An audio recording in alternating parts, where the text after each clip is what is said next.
మంత్రి గారు పవన్ కళ్యాణ్ గారు. Thank you sir. గౌరవ ఆదోని శాసనసభ్యులు చెప్పింది కీలకంగా ఒక మాట అన్నారు.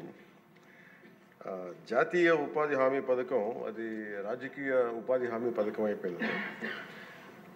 అది గత ప్రభుత్వం టైంలో రైట్ ఏమో కానీ మన ఎన్డీఏ ప్రభుత్వం టైంలో దాన్ని నేను తీసుకోవట్లేదు. ఖచ్చితంగా గత ప్రభుత్వం చేసిన వారసత్వంగా వచ్చినవి ఈ కరప్షన్ మనం హ్యాండిల్ చేస్తాం ఈ రోజున. వన్స్ నేను పంచాయతీరాజ్ శాఖ బాధ్యతలు తీసుకున్న తర్వాత మొట్టమొదటి దృష్టి పెట్టింది కూడా జాతీయ ఉపాధి హామీ పథకం కింద అసలు ఏమేమి అవకతవకలు జరిగినాయి. ఇప్పుడు ఎంత గొప్ప పాలసీ పెట్టినా పథకం పెట్టినా జనం అందరూ అంటే మనకి పార్టీలు కొల్యూడైపోయి అందరూ అంటే ఒకళ్ళని కరప్షన్ చేసామని అర్థం చేసుకోగలం, కానీ ఒక గ్రూప్స్ కొల్యూడైపోతే తప్పులు నిర్ధారించడం చాలా కష్టమైపోతుంది. ఇప్పుడు ఇందాక ఉదాహరణకి మేము రాగానే ఫస్ట్ చాలా ఎక్స్టెన్సివ్గా కూర్చున్నాం, ముఖ్యంగా ఈ సోషల్ ఆడిట్ డైరెక్టర్ తోటి ప్రిన్సిపల్ సెక్రటరీ గారితో కూర్చున్నప్పుడు వరుసగా చాలా ఆల్మోస్ట్ 1-2 months రివ్యూ తర్వాత సోషల్ ఆడిట్ డైరెక్టర్ ఎవరైతే జాతీయ ఉపాధి హామీ పథకంలో అవకతవకలు ఎవరైతే చేస్తున్నారో వాటిని జరగకుండా నిలువరించాల్సిన వ్యక్తి అతనే అవినీతికి పాల్పడ్డాడు అధ్యక్షుడు. అందుకని వెంటనే అతన్ని తీసి పక్కన పెట్టేశాం. అవి కాకుండా మేము తీసుకున్న ఇమ్మీడియట్ చర్యలు ఏంటంటే అధ్యక్ష, ఒకటి మేము ఈ social audit, vigilance cell, quality control 3 కొత్త వాళ్ళని పెట్టాం అధ్యక్ష. కొంచెం ఎఫెక్టివ్ పీపుల్ని పెట్టాం. ఇప్పుడు ఉదాహరణకి సోషల్ ఆడిట్ని ఒక 2 months బ్యాక్ పెట్టాం, చాలామందిని సార్ట్అవుట్ చేసి వన్ హూ ఇస్ కేపబుల్ అలాంటి వ్యక్తిని పెట్టాం అధ్యక్ష. అలాగే విజిలెన్స్ సెల్కి చీఫ్ విజిలెన్స్ ఆఫీసర్ని పెట్టాం, 5 months అయింది. అలాగే headed by chief quality control engineer పెట్టాం అధ్యక్ష, సీనియర్ మన రిటైర్డ్ ఇంజనీర్ ఒకరిని పెట్టాం.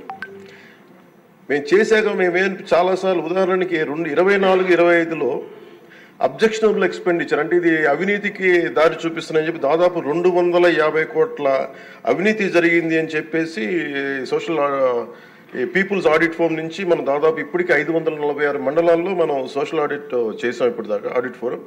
ఇంకొక మిగతా మండలాలు 660లో 546 చేసాం అధ్యక్ష. మార్చి 31కి అయిపోతుంది. దాంట్లో 24-25కి 250 కోట్ల అవినీతిని ఉంది అనేది చేశారు ఇదంతా. కానీ ఇది ప్రాజెక్ట్ డైరెక్టర్ పీడీ చూసిన తర్వాత 71 కోట్ల మటుకే out of 250 crores only 71 crores recover చేయాలి అనేది ఆయన ఆర్డర్ చేశారు. దేనికంటే గౌరవ సభ్యులందరూ చెప్తున్న దాంట్లో మనకు అవినీతి జరిగిందని తెలుసు. అక్కడ అందరూ మస్తర్లో ఫాల్స్గా చేశారు, పనులు చేయకుండా రిజిస్టర్ చేసుకున్నారు, లేదంటే జేసీబీలు పెట్టి చేశారు, ఇవన్నీ ఉంటాయి. కానీ ఎక్కడా కూడా ప్రూఫ్కి దొరకలేదు. సో దానివల్ల just lack of evidence only out of 250 crores only we could recover. అంటే రికవరీకి ఆదేశం చేసింది 71 కోట్లు. As on now 75.84 lakhs have been recovered అధ్యక్ష. అంటే 250 కోట్ల అవినీతి జరిగిందని గుర్తింపబడింది, కానీ సరైన సాక్ష్యాధారాలు లేకపోవటం వల్ల ఓన్లీ 71 కోట్లకే రికవరీ చేయాలన్నది ప్రాజెక్ట్ డైరెక్టర్ వాళ్ళ బాధ్యత అది. సో దాని నుంచి 75.84 లక్షలు యాజ్ ఆన్ చేశారు. ఇంకా still we have enough time అధ్యక్ష. కానీ దీన్ని ప్రతి చాలా లోతుగా దీన్ని చేస్తున్నాం and we have a very good team which will take it forward.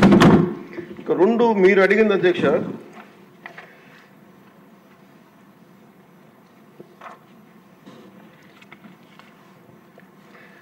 ఇందాక మన పార్థసారథి గారు అడిగింది మినిమం వేజ్ పెంచాలి ఇదనంటే wage rate revision central government కింద ఇప్పుడు 25-26కి ఎంత పెంచాలి అనేది as on for minimum wage 300 రూపాయలు అధ్యక్ష. 24-25 మనం అందరూ గుర్తుపెట్టుకోవాల్సింది, గౌరవ సభ్యులు కూడా, ఇది సెంట్రల్ గవర్నమెంట్ ఇచ్చేది కానీ ఇది మనం రాష్ట్ర ప్రభుత్వం నుంచి వచ్చేది కాదు. అందువల్ల వేజ్ కాంపౌండ్ మనం డిసైడ్ చేయం అధ్యక్ష అది. సో యాజ్ ఆన్ టుడే ఇది 24-25కి 300 రూపాయలు. దీన్ని రివిజన్కి 25-26కి కేంద్ర ప్రభుత్వం దాని మీద సంసిద్ధంగా ఉన్నారు చేయడానికి. అలాగే వేజ్ పేమెంట్ ఇంకా పెండింగ్స్లో ఉన్నాయని చెప్పారు. అది జనవరి 8 నుంచి government of India has 8th inform చేశారు మాకు దట్ ఇట్ విల్ బి తొందరలోనే క్లియర్ చేస్తాను. ఎందుకంటే అది సెంట్రల్ నిధుల నుంచి రావాలి కాబట్టి మేము రాష్ట్ర ప్రభుత్వం తరపు నుంచి మేము వెయిట్ చేస్తాం అధ్యక్షుడు. అలాగే మన లోకం మాధవ్ గారు మన గౌరవ శాసనసభ్యులు జేఎస్పీ వాళ్ళు అడిగిన దానికి ఏంటంటే ప్రత్యేకించి ఇలా అవకతవకలు జరుగుతుంది దీని గురించి మనం ఏం చేస్తున్నాం అంటానికి we have created a wage monitoring cell అధ్యక్ష for increasing average wage rate accordingly we will take it forward అధ్యక్ష. అలాగే మీరు అడిగిన దానికి అధ్యక్ష జిల్లాని ఒక యూనిట్గా చేయమన్నారు అధ్యక్ష. అది అసలు బేసిక్గా మీరు అడిగిన దానికి ఎంతమంది అంటే అక్కడ ఉన్న ఎంతమంది లేబర్ ఉన్నారనే దాని మీద ఉంటుంది అధ్యక్ష. అంటే ఎక్కడ ఎక్కువ పని దినాలు అవసరం, ఎక్కడ లేబర్కి ఎక్కువ పని, దాని మీద బేస్ అయింది తప్ప వేరేలా కాదు అధ్యక్ష. సో మాకు ఉన్నదానికి ఏంటంటే గవర్నమెంట్ ఆఫ్ ఇండియా మన a paper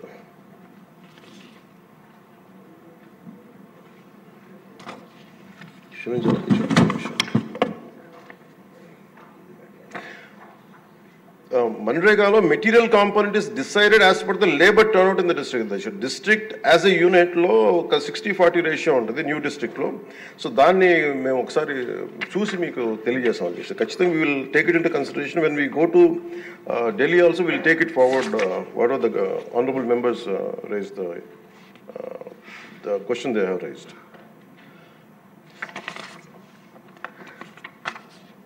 so government of India అధ్యక్ష ఇట్ పర్మిట్స్ ఓన్లీ, ఇప్పుడు మన అమలాపురం శాసనసభ్యులు గౌరవ సభ్యులు అడిగింది జంగిల్ క్లియరెన్స్ కూడా అడిగారు. But government of India very clearly said only 266 works should be taken under NREGA అధ్యక్ష. దాంట్లో జంగిల్ క్లియరెన్స్ అనేది లేదు అధ్యక్ష. సో దానివల్ల అది మన పరిధిలో లేనిది. ఇక అవసరమైతే ఇందాక మేము గౌరవ ముఖ్యమంత్రి గారితో మాట్లాడి ఇది చాలాసార్లు గౌరవ మంత్రి అచ్చెన్నాయుడు గారు చాలాసార్లు క్యాబినెట్లో ఇదే విషయం ఆయన కూడా ప్రస్తావించారు. ఇది ఫైనల్గా ఒకసారి దీన్ని మనకి నరేగాలో రాలేనప్పుడు, జాతీయ ఉపాధి హామీ పథకంలో రాలేనప్పుడు దీనిని మనం రాష్ట్ర ప్రభుత్వంగా మనం దాన్ని ఎలా చేయాలని, jungle clearance is a big issue, this all understood sir. అది కొంచెం ఇబ్బందికరమైన ఇష్యూయే. అది గౌరవ మంత్రి అచ్చెన్నాయుడు గారు చాలా పర్యాయాలు అది తెలియజేశారు ముఖ్యమంత్రి గారికి కూడా. ఇది ఒకసారి క్యాబినెట్లో కూర్చొని అది డిసైడ్ చేస్తాం తెలియజేస్తాం అధ్యక్ష. Thank you.